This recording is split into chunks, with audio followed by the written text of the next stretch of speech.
Hey again everyone, it looks like this video is going to have two parts today, so I already put up one video.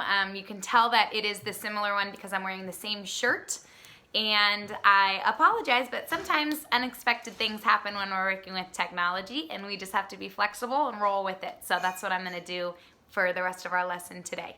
So we just talked about our mood meter, we talked about some strategies that we can use, and now we're going to move on to our story for today.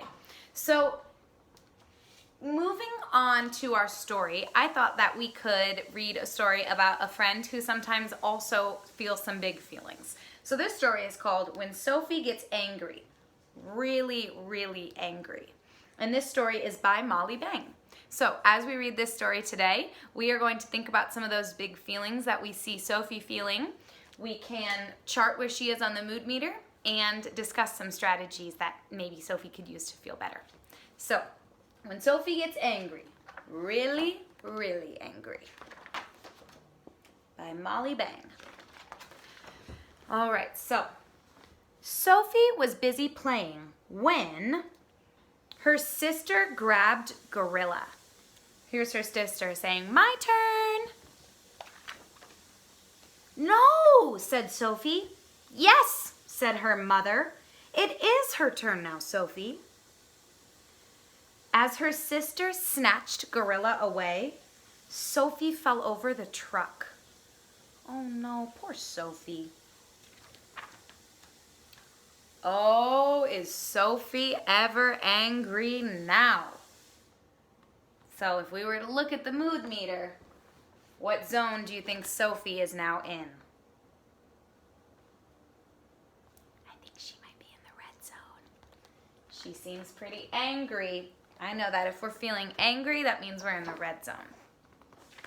I can tell by her face, she's scowling. She's definitely not smiling.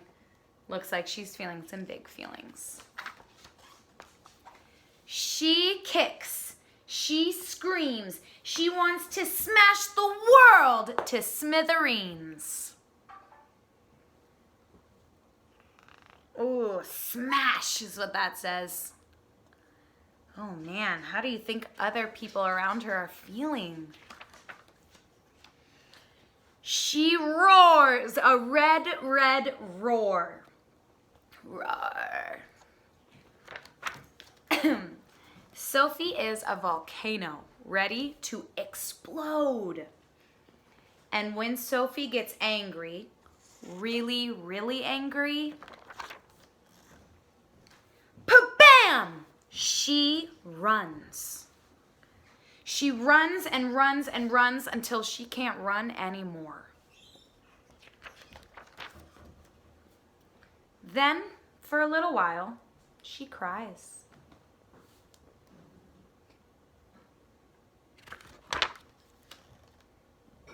Now, she sees the rocks, the trees, and ferns. She hears a bird.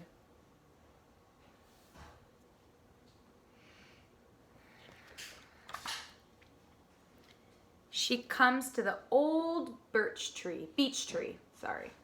She climbs.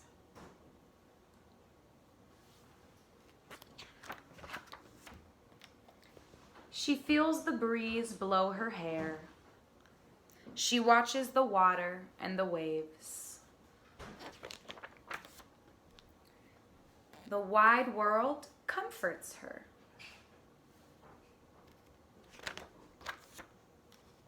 Sophie feels better now.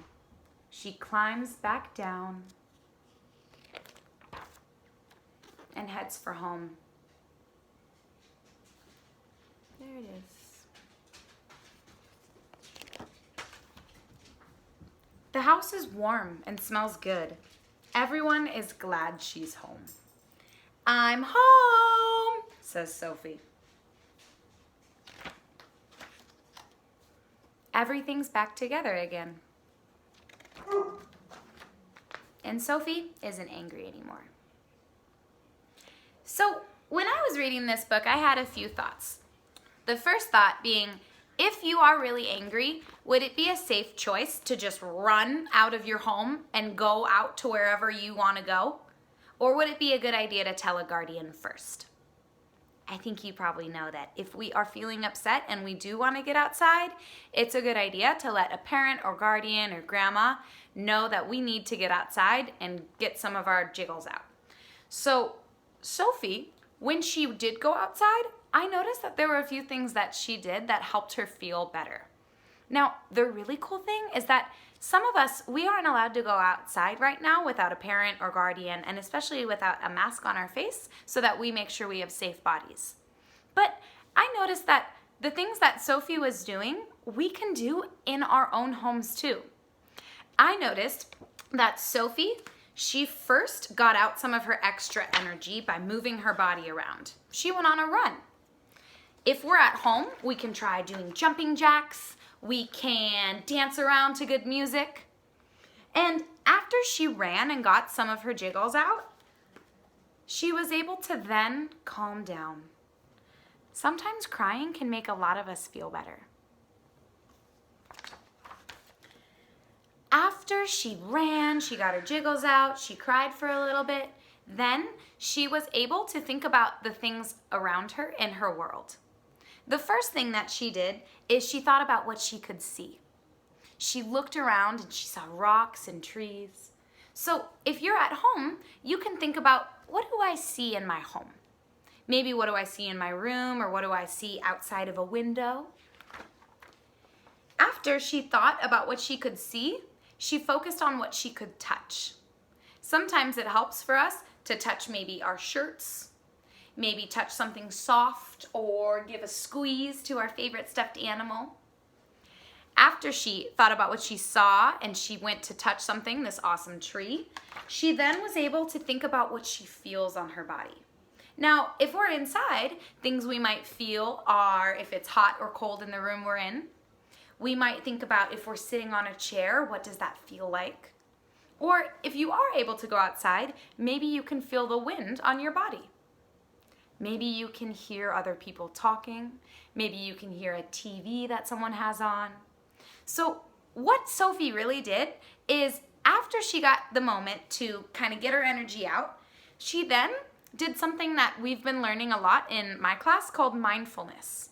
When we are mindful, we're thinking about the things in our world right now. We think about our senses, what we can see, what we can hear, what we can feel, even what we can smell and maybe taste. So by doing these things, Sophie was able to connect with the world around her, and that helped her to calm her body down. Kind of like how sometimes we all need to take a break if we start to feel some big feelings, and that's okay too. So after Sophie was able to regulate her behavior, she moved her body, she cried, she thought about some of the things in her immediate world, she was able to rejoin her family and continue life. That's all that we really can do, right? We all have big feelings sometimes. We all sometimes accidentally say things that we don't mean. But if there's maybe one thing that I could change about this story, when Sophie walked inside, I would maybe have her say something to her family. Maybe along the lines of, "Sorry for yelling," or "I feel a lot better now." Sometimes if we're able to share how we feel to other people, or even apologize, it really helps them understand that we all have days like this sometimes. So next time that you feel upset, think about if there's a way that you can safely, and making sure that if you do need to leave the house, go on a walk, that you're with a parent or guardian, how can you make yourself feel better? What's a strategy that you can use? So thank you so much for joining me today. I really appreciate you for being here, and I think that after reading that story, it might be a good idea for me to go on a walk. So I'm gonna go do that, and I'll see you tomorrow. Thank you.